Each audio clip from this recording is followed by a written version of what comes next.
అలా Telugu Desam party Janasena BJP కావాల్సినట్టు అక్కడ పాచికలు పని అని చెప్పి మా పార్టీ కానీ జగన్మోహన్ రెడ్డి గారిది కానీ మాది కానీ అభిప్రాయం. అదేవిధంగా రేపు రాబోయే రోజుల్లో ఈ 6 నెలలు కూడా కొంత టైం ఇచ్చి చూద్దాము. ఆ తర్వాత చంద్రబాబు నాయుడు చెప్పినటువంటి దొంగ హామీలని ఎట్టి పరిస్థితుల్లోనూ నెరవేర్చలేడు. ఎందుకంటే ఇవాళ చూసాం సూపర్ 6 అని పెట్టాడు. ఆ సూపర్ 6లో 18 సంవత్సరాలు దాటినటువంటి ప్రతి మహిళకి 1500 పెన్షన్ ఇస్తా అన్నాడు. రేపు 1వ తారీఖు ఇస్తున్నాడా? దాని గురించి మాట్లాడట్లా. 3 గ్యాస్ సిలిండర్లు ఇస్తా అని చెప్పాడు. దాని గురించి మాట్లాడట్లా. బస్సుల గురించి మాట్లాడట్లా. అదేవిధంగా బీసీ కానీ ఎస్సీ కానీ ఎస్టీ కానీ వర్గాలకి 50 సంవత్సరాలు దాటిన వాళ్ళకి పెన్షన్ ఇస్తానని చెప్పాడు సూపర్ 6లో. దాని గురించి మాట్లాడట్లా. అది ఎప్పుడు ఇస్తాడో చెప్పట్లా. అదేవిధంగా ఇంకోటి 20 లక్షల మందికి నిరుద్యోగులకి ఉద్యోగాలు ఇప్పిస్తాను. ఉద్యోగాలు కనుక ఇప్పించలేకపోతే ఈ లోపు 3000 రూపాయలు నిరుద్యోగ వృత్తి కూడా ఇస్తానని చెప్పి సూపర్ 6లో పెట్టాడు. మొన్న తెలంగాణలో హరీష్ రావు గారు మాట్లాడుతూ చెబుతున్నాడు చంద్రబాబు నాయుడు గారు చెప్పిన వాగ్దానాన్ని ఏమీ చెప్పాడు. 1000 రూపాయలు ఈయన పెంచింది. ఇప్పుడు వచ్చి 3000 ఆల్రెడీ ఇచ్చేది జగన్మోహన్ రెడ్డి గారు 3000 ఇస్తా అంటే ఈయన వచ్చి 1000 ఇచ్చాడు. మీరు అక్కడ 2000 ఇస్తా అంటే రేవంత్ రెడ్డి 4000 చేయాలి కాబట్టి అక్కడ ఇబ్బంది పడుతూ ఉంటాడు. ఇంకా ఈయన సూపర్ 6 అని చెప్పి ప్రతి మహిళకి 1500 రూపాయలు ఇస్తా అన్నాడు 18 సంవత్సరాలు దాటిన వాళ్ళకి. మరి ఆ వాగ్దానం ఎప్పుడు చేస్తాడు? రేపు 1వ తారీఖు ఇవ్వరా? కాబట్టి తెలుగుదేశం పార్టీ ఆయన ఇచ్చినటువంటి వాగ్దానాలను చంద్రబాబు నాయుడు చేసినటువంటి వాగ్దానాలని పక్కదారి పట్టించడానికి ఊరికినే నిన్నేమో పోలవరం వెళ్ళి వచ్చాడు సోమవారం, మళ్ళీ గురువారం ఏమో అమరావతి వెళ్ళి వచ్చి అక్కడ ఎన్ని తిరిగి ఈయన కాలక్షేపం కబుర్లు కాలక్షేపం మాటలు ఊరికినే ఆయన వెళ్ళి అటు ఇటు తిరిగి రావడం తప్పించి ఎప్పుడు నువ్వు సూపర్ 6 అమలు చేస్తున్నావు స్పష్టంగా చెప్పాలని చెప్పి మేము డిమాండ్ చేస్తున్నాం.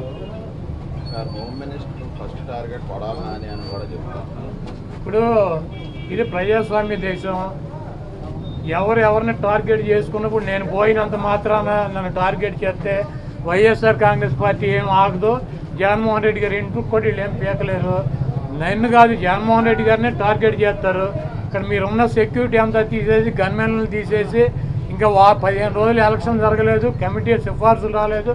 ఇక్కడ మొత్తం అంతా కూడా సెక్యూరిటీ తీసేశారు కదా.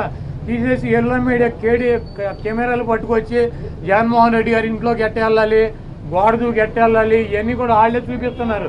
కాబట్టి ఇక్కడ టార్గెట్ ఎవడు దొరికితే ఆ టార్గెట్. ఇటువంటి వాటికి భయపడే ప్రసక్తి లేదు. ఎవడెవడికి టార్గెట్ ఎవడెవడి చేతులు ఏం రాసి ఉందో అవన్నీ పైన ఉన్నటువంటి భగవంతుడు నిర్ణయిస్తాడు. ఎవరి టార్గెట్లు ఎవరికి ఏమవుతుందో చూద్దాం రాబోయే రోజుల్లో. అదేవిధంగా ఋషికొండలో కట్టినటువంటి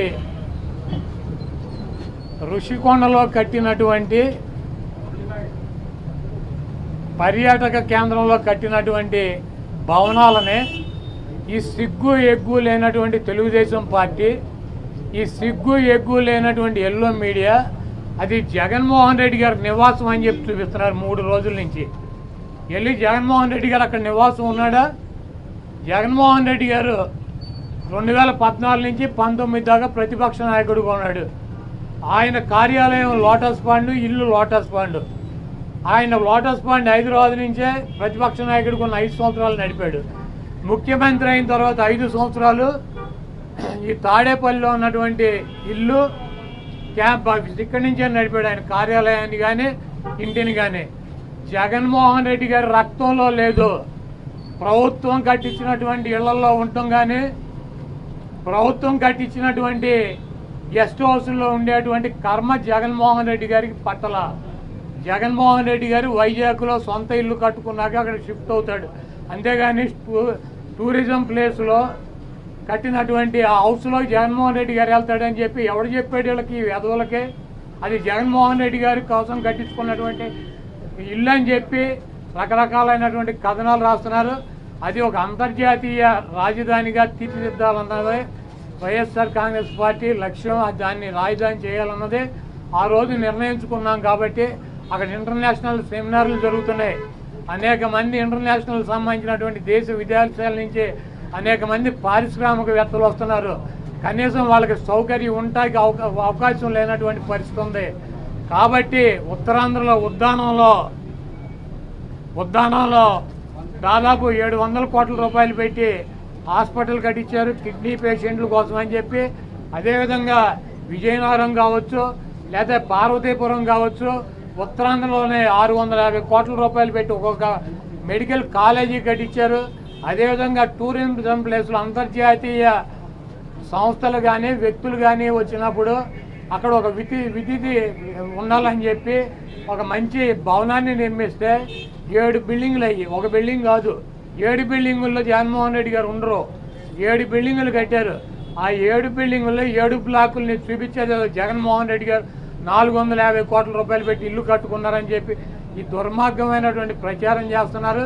ఇవన్నీ కూడా ప్రజలు గమనిస్తారు. చంద్రబాబు నాయుడుకి ఇచ్చినటువంటి వాగ్దానాలు నెరవేర్చలేక నీకు సూపర్ 6లో పెట్టినటువంటి వాగ్దానం 1500 రూపాయలు ఇస్తానని చెప్పావా, చెప్పలేదా? 18 సంవత్సరాలు దాటిన వాళ్ళకి రేపు 1వ తారీఖు నీకు దమ్ముంటే 20 లక్షల మంది నిరుద్యోగులకు 3000 ఇస్తానని చెప్పావా లేదా? దాని గురించి చెప్పండి. నువ్వు దొంగ వాగ్దానాలు చేసి అధికారంలోకి వచ్చావు. నువ్వు దాని గురించి మాట్లాడండి ముందు.